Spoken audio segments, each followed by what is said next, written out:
Michael Jordan cheated at Yahtzee, played through the flu game, wore band shoes just to make a point, and went 6-0 in the finals without mercy. So respect was never something he gave easily. This is the same man who never scored under 15 in a playoff game, and who took competitiveness personally on and off the court. And when you hear the names of the 6 players Jordan never respected, wait until number 5. Because even knowing how ruthless MJ was, the way he talked about that one genuinely shocked me. Number 1. Reggie Miller. Michael Jordan had a long list of opponents, but Reggie Miller sat in a strange space, where respect, irritation, and pure annoyance collided every time they shared the floor. Jordan never said he feared Reggie, but he clearly did not respect him the way he respected silence, obedience, or submission. Reggie talked, moved, stared, challenged, and that alone put him on Jordan's bad side for good. The tension boiled over in 1993 during a Bulls vs. Pacers game that still gets replayed decades later. Reggie recently explained the moment on All the Smoke, and it wasn't exaggerated bravado. He said Jordan scraped his eye during the scuffle because Reggie didn't want to be choke-held. Reggie remembered thinking they'd both get tossed, maybe double technicals, maybe equal punishment. That didn't happen. Reggie got ejected, later suspended, while Jordan stayed in the game. To Reggie, that moment summed up how the league treated Jordan differently, and it stayed with him. What bothered Jordan even more than the fight was Reggie's mouth. Most players treated Jordan like a force of nature, something to survive, not challenge. Reggie did the opposite. He talked trash as a skinny shooter who refused to bow. Jordan hated that. He once admitted that playing Reggie drove him nuts.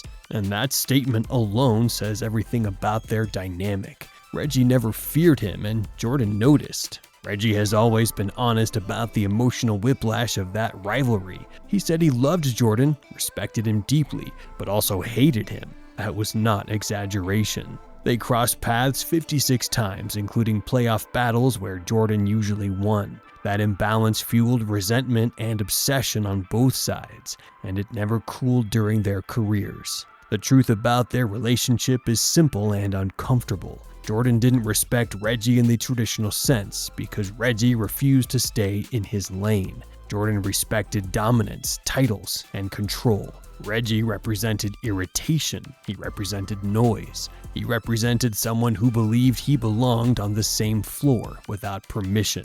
That kind of confidence, especially from a shooter who talked non-stop, was something Jordan could never fully tolerate. That tension followed Reggie long after retirement. He admitted he initially refused to participate in The Last Dance because the pain from losing the 1998 Eastern Conference Finals was still raw. Getting that close to beating Jordan, then watching him walk away with another title left scars. Jalen Rose confirmed it was too painful for Reggie to revisit. That alone shows how deep the rivalry cut. Yet even with all that history, Reggie was genuinely surprised when his name appeared alongside Jordan on an all-time shooting guard list. After the list surfaced, Reggie reacted with visible gratitude, saying he was honored just to be pictured there. That reaction mattered. Reggie even joked years later that if he ever saw Jordan again, he might punch him, then immediately admitted the respect never disappeared. That contradiction defined everything. That resistance is why Jordan remembered him, and why Reggie still talks about him today. Number 2. Jerry Stackhouse. Jerry Stackhouse is one of the few players who can honestly say playing with Michael Jordan made him lose some of the admiration he grew up with. Their relationship fits perfectly under the idea of players Jordan never truly respected, because even as teammates it felt like a battle for control rather than a partnership. Stackhouse entered the league as the next Michael Jordan. He once used a photo of Jordan wearing an earring to convince his mother to let him get one. That level of admiration was real, deep, personal. Their competitive tension actually started before they ever shared a locker room. As a rookie in 1996, Stackhouse made the mistake of talking trash about Jordan, saying he wasn't that good in college. Jordan responded the only way he ever did. He he dropped 48 points on Stackhouse and the Sixers and made it clear there would be a price for that kind of talk. Stackhouse learned early Jordan never forgot disrespect. Years later, fate put them together on the Washington Wizards for the 2002-03 season. Stackhouse was traded from Detroit, where he'd been a primary scorer and felt the team was building towards something real. Washington was different. It was Jordan's last season, and everything revolved around that farewell. On the court, the relationship quickly became adversarial. Stackhouse believed he was better suited to lead the team. He was younger, in his prime, still explosive. Jordan was nearing 40. He'd lost a step, but still demanded the ball and the offense. Stackhouse said the offense kept being forced through Jordan, even when it disrupted the team's flow. Jordan's competitiveness never faded, but his willingness to share control never arrived either. Stackhouse admitted it was hard deferring to an older version of his idol. He felt the Wizards could have been more successful if the offense hadn't centered on Jordan's post-ups and isolations. That frustration built over the season. Stackhouse later said plainly, the reverence he'd had for Jordan dropped during that year. Seeing Jordan up close day after day changed the image he'd carried since childhood. He described the experience as disillusioning, not because Jordan lacked greatness, but because everything still had to be about him. The Wizards finished 37-45 and missed the playoffs. Stackhouse averaged more points than Jordan that season, making him the only teammate ever to outscore Jordan across an entire year. That fact mattered to Stackhouse. It validated what he felt on the floor, even if it never shifted the hierarchy. Years later, Stackhouse went further and said he wished he'd never played in Washington at all. He felt his career path was disrupted, that Detroit had been the better situation. Playing with Jordan was supposed to be special. Instead, it became something he wanted to forget. Off the court, though, the story was different. Stackhouse has always said Jordan was fun, relaxed, easy to be around. They played cards on the plane, went out to dinner, laughed together. Away from basketball, Jordan was nothing like the controlling presence he was during games. Stackhouse also shut down exaggerated stories about Jordan trash-talking him by singing during games. He called those fake. What actually hurt wasn't mockery, it was reality. Playing with Jordan showed Stackhouse the man instead of the myth, and that shift never fully reversed. Number 3. Bill Laimbeer. Michael Jordan never respected Bill Laimbeer, and that feeling was mutual from the start. Their relationship wasn't built on rivalry alone, it was built on open dislike, public shots, and years of physical punishment disguised as basketball. When people talk about players Jordan never respected, Laimbeer is always near the top, because neither man ever tried to soften their stance. Laimbeer didn't hide his opinion of Jordan, even when the league was already pushing Michael as its new face. After the Pistons swept Chicago in the 1991 Eastern Conference Finals, Laimbeer questioned why Jordan was treated like something more than a basketball player. He said Jordan had media, publicity, and people pumping him up. But as a regular individual, he asked, who's he? Who even cares about him?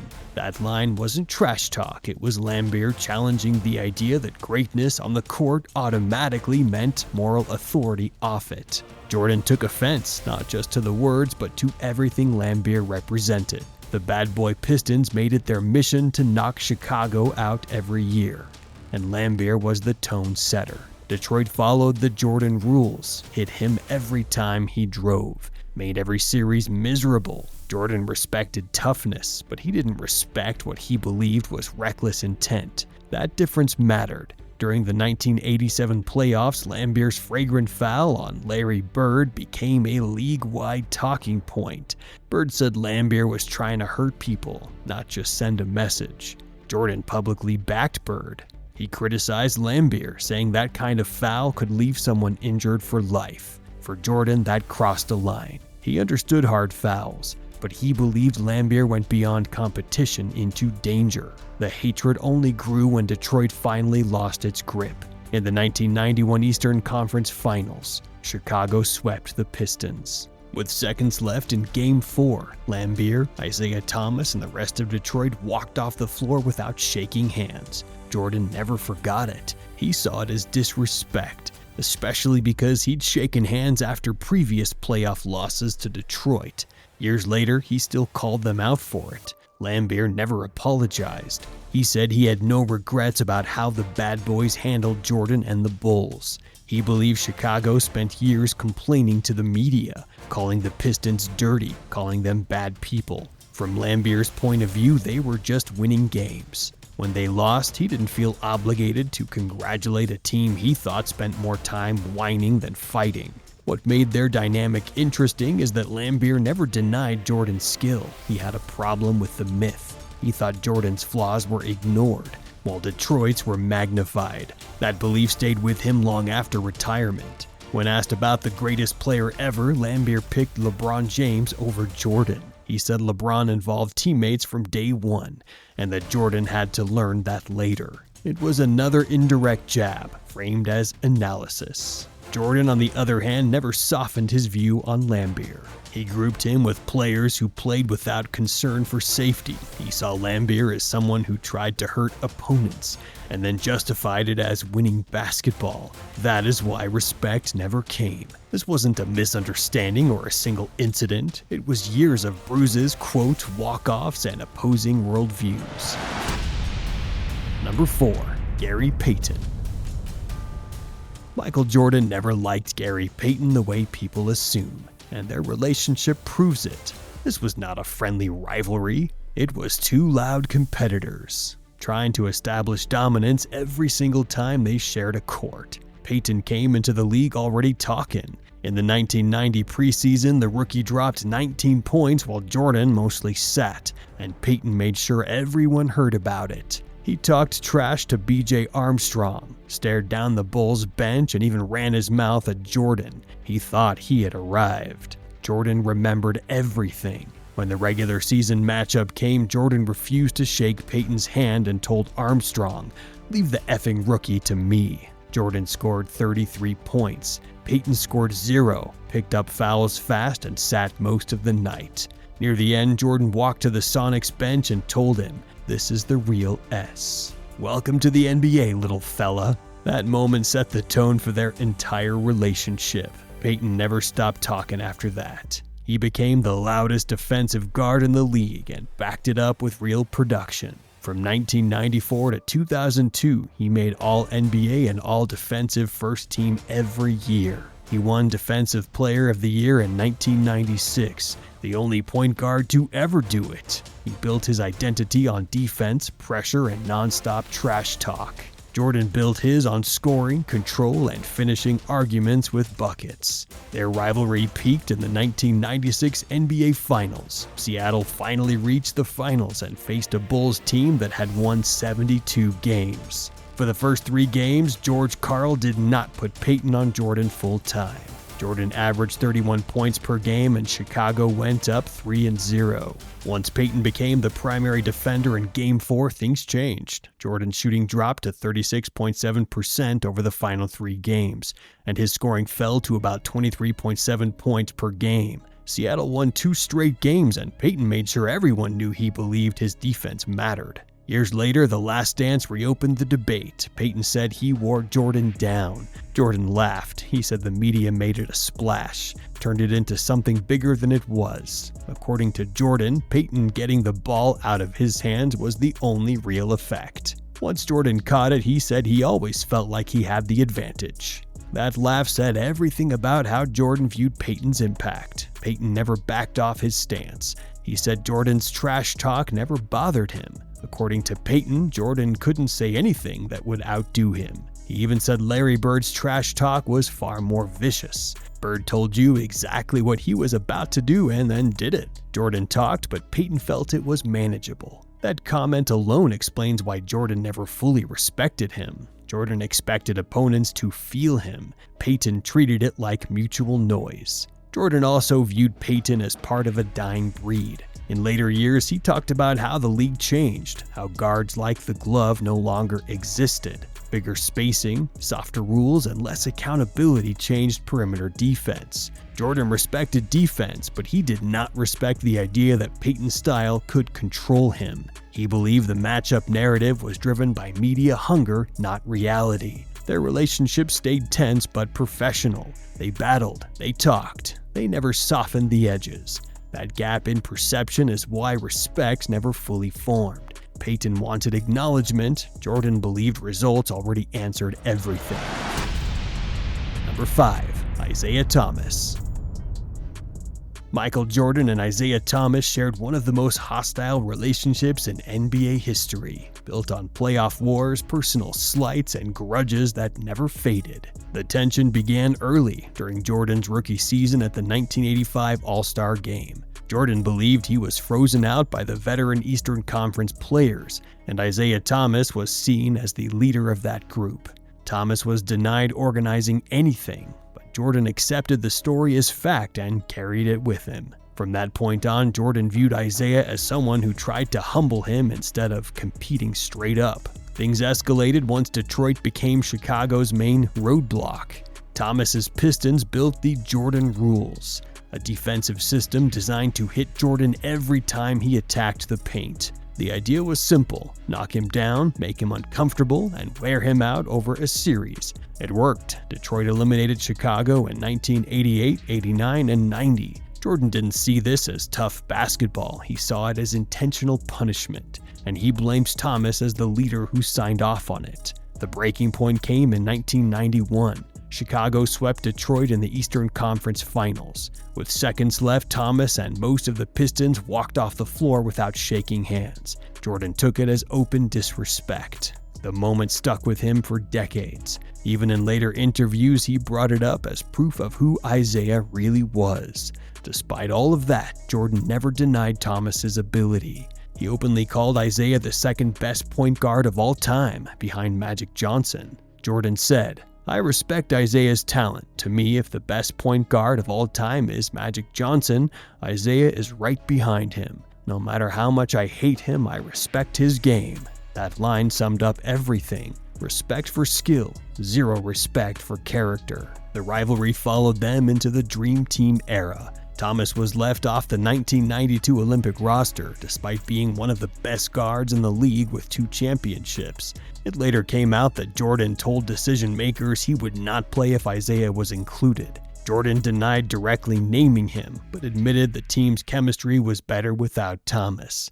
Isaiah has never accepted that explanation. Years later, Isaiah softened his tone when Jordan played his final game. He publicly said, "In terms of my era and what I've seen and played against, he was the best ever." He explained that Jordan could score, defend, rebound, and dominate athletically in ways Bird, Magic, and even himself could not. Coming from Thomas, the compliment carried weight. It was one of a few moments where the rivalry paused. But that pause did not last. When The Last Dance aired in 2020, Jordan called Thomas an a-hole on camera. Isaiah felt blindsided, especially because he had participated in the documentary believing it would be balanced. He said Jordan publicly disrespected him after years of private peace. Thomas has been clear since then. If the insult was public, the apology needs to be public. Isaiah later reignited the feud, saying the beef would go on for a long time. He said he felt set up, misrepresented, and embarrassed in front of the world. From his perspective, Jordan reopened a wound that never needed to be touched again. Until Jordan walks back those words publicly, Thomas says nothing changes. Jordan has not responded. He has never apologized. He has never softened his stance. He has acknowledged Isaiah as an all-time great player, even calling him second only to Magic. But that's where it ends. Talent earned respect. Actions did not. Number 6. John Starks. Michael Jordan never treated John Starks like a peer, but he also never dismissed him. That balance made their relationship tense every time they shared the floor. Starks was the Knicks' starting shooting guard on a team built to play physical, push limits, and make every Bulls series uncomfortable. The Knicks followed the Pistons' blueprint, and Starks was on the front line of that approach. Their rivalry started immediately. In December 1990, Starks' first game against Chicago. Coming off the bench, he faced Jordan with no hesitation. On his first defensive possession, Jordan tried to post him up, and Starks hit him on the forearm. It was accidental. It was a message. Jordan turned, looked at him, and said, "All right, you're going to be calling me Mr. Jordan before the night is up." There was no trash talk after that. Jordan handled it with play. Jordan scored 37 points that night with 7 rebounds, 9 assists, and 8 steals. Starks also played well, and after the final buzzer, he chased Jordan toward the tunnel and told him he never got Mr. Jordan out of him. Starks later said that moment started their battle. Jordan never forgot it. Throughout the early 1990s, Bulls vs. Knicks was one of the league's most physical matchups. Jordan and Starks guarded each other often. Starks never believed he could stop Jordan. His goal was to make him work for every catch, every drive, every shot. Jordan noticed that effort. Starks later said Jordan respected players who competed hard and didn't play dirty.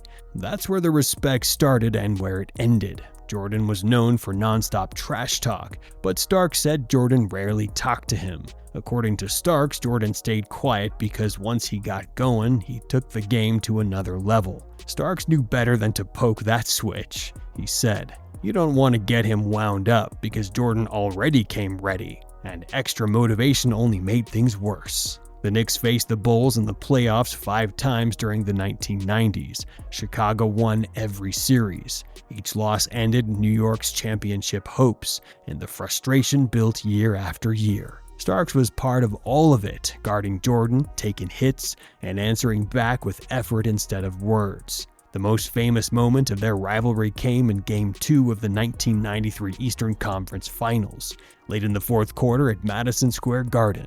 Starks drove baseline and dunked over Jordan and Horace Grant to seal the win. The crowd exploded. The play became known simply as the dunk. It was replayed for decades. Starks later admitted he didn't think the dunk was memorable. He said it took him a full day to realize Jordan was the defender he put on a poster. To him, it was just another basket in a big game. He said he dunked on many players during his career and didn't see that moment as special until fans kept bringing it up years later. Jordan never publicly praised the dunk. He never framed Starks as an equal rival, but he acknowledged him as someone who competed hard and earned his respect on the court. Jordan respected the effort. He never respected the idea that Starks could challenge his place. Those were the 6 players Michael Jordan never respected. Which one shocked you the most? Let us know in the comments below. Like, share, and subscribe for more NBA stories like this.